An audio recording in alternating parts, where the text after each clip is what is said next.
Hi hello welcome to my channel happy vibes. எல்லாருக்கும் ஒரு doubt இருந்திருக்கலாம், என்னடா இவ ஒமேகா ஷாப்பிங் சொன்னாலே பட் இது வரைக்கும் என்ன வாங்கினான்னு காட்டவும் இல்லை சொல்லவும் இல்லை. உண்மையிலேயே வாங்கினாலா இல்லை சொன்ன மாதிரி விண்டோ ஷாப்பிங் தானான்னு நிறைய பேருக்கு டவுட் இருந்திருக்கலாம். நிறையா இல்லைனாலும் அட்லீஸ்ட் கொஞ்சமாக வாங்கினேன், பட் வீடியோ போட லேட் ஆகிடுச்சு. அப்படி என்ன வாங்கினேன்னு பார்க்கலாம் வாங்க. இப்படி தாங்க பேக் பண்ணியிருந்தாங்க, பர்ஃபெக்ட் பேக்கிங். ஸோ நம்ம உடஞ்சிரும்னு கவலைப்பட தேவையில்லை. சப்போஸ் அது டெலிவர் பண்ணுற மாதிரி இருந்ததுன்னா. இந்த பவுல் 2 வாங்கினேன், ரேட் எல்லாம் அதுலேயே இருக்குது, இல்லாட்டி கீழே மென்ஷன் பண்ணுறேன்.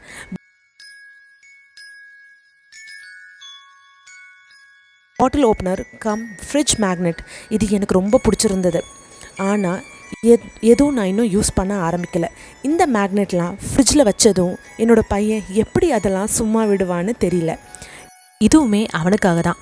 ஒரு க்யூட்டான கேக் மேக்னெட் எனக்கும் ரொம்பவே பிடிச்சிருந்தது. இதுவும் 2 க்யூட்டான strawberry bowl for serving purpose. இதுவுமே கொஞ்சம் சீப்பாக இருந்தது அங்கே.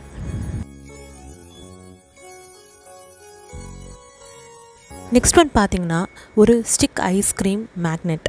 ரொம்ப ரியலாகவும் இருந்தது, எனக்கும் ரொம்பவே பிடிச்சிருந்தது. இது ப்ளூ பாட்ரி பெயிண்டட் சர்விங் பவுல். நல்ல குவாலிட்டி அண்ட் நல்ல ஹெவியாகவும் இருந்தது, சூப்பர் ஃபினிஷிங்காகவும் இருந்தது. கேக்டஸ் சால்ட் அண்ட் பெப்பர், இது தாங்க அங்கே ரொம்ப சீப்பாக இருந்துச்சு. ஸோ 100 ருபீஸ் தான். ஸோ வாங்கிட்டேன்.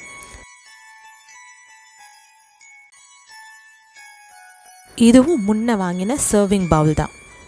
ஃபஸ்ட்டு டவ் கைண்ட் ஆஃப் வாஸ் தான் வாங்கினேன், பட் பில்லு போடும்போது இந்த டீர் ரொம்ப க்யூட்டாக இருந்த மாதிரி இருந்தது. ஸோ மாற்றி இதை வாங்கிக்கிட்டேன்.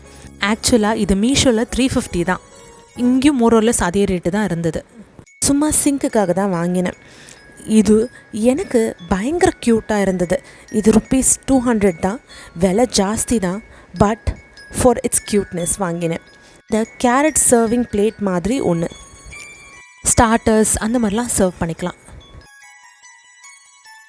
பேக்கெட் சீலிங் கிளிப்ஸும் வாங்கினேன். சும்மா இதுவும் வாங்கி போட்டுக்கிட்டேன். இதுவும் சீப் அண்ட் க்யூட்டாக இருந்துச்சு, ஸோ வாங்கினேன்.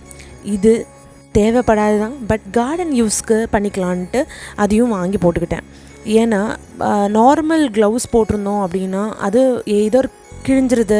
ஸோ இது கொஞ்சம் ஹார்டாக இருக்கிறதுனால நம்ம யூஸ் பண்ணுறதுக்கு ஈஸியாக இருக்குங்கிறதுக்காக வாங்கினேன். இது ஒரு குட்டி பாக்ஸ் 105, கொஞ்சம் ரேட் ஜாஸ்தி தான், இருந்தாலும் பரவாயில்லன்னு ஒன்று வாங்கிக்கிட்டேன். இது ஒரு க்யூட் நைஃப் ஷார்ப்னர், ரொம்ப க்யூட்டாக இருந்துச்சு. 100 ருபீஸ் தான் நினைக்கிறேன், எக்ஸாக்ட் அமௌண்ட் ஞாபகம் இல்லை. இதுதான் எதுக்கு வாங்கினேனே தெரியல. செம ஹெவி அண்ட் சூப்பர் ஃபினிஷிங், கிச்சனில் வைக்கலாம் அப்படின்னு சொல்லிட்டு. பட் 350 ஆர் 500 மீஷோவில் இருந்தது. அவசரப்பட்டு வாங்கிட்டோமோன்னு லேட்டர் ஃபீல் பண்ணேன். இதோட ஹெவினஸ் பயங்கரமாகவே இருந்தது. மேபி லாங் லைஃப் வரணும் அப்படின்னா இந்த மாதிரி ஐட்டம்ஸ் யூஸ் பண்ணிக்கலாம், தப்பில்லை. பட் ரேட் கொஞ்சம் ஜாஸ்தி தான். அவ்வளோதாங்க, என்னோடய ஃபர்ஸ்ட் ரவுண்ட் ஆஃப் ஷாப்பிங் முடிஞ்சிச்சு. இப்போது ஒரு ஐடியா கிடைச்சதுனால நெக்ஸ்ட் டைம் போகலான்னு இருக்கேன். பார்ப்போம் எப்படி ஒர்க் அவுட் ஆகுதுன்னு. If you like my videos, like பண்ணுங்கள், சப்ஸ்கிரைப் பண்ணுங்கள், சப்போர்ட் பண்ணுங்கள். தேங்க்ஸ் ஃபார் வாட்சிங். பை.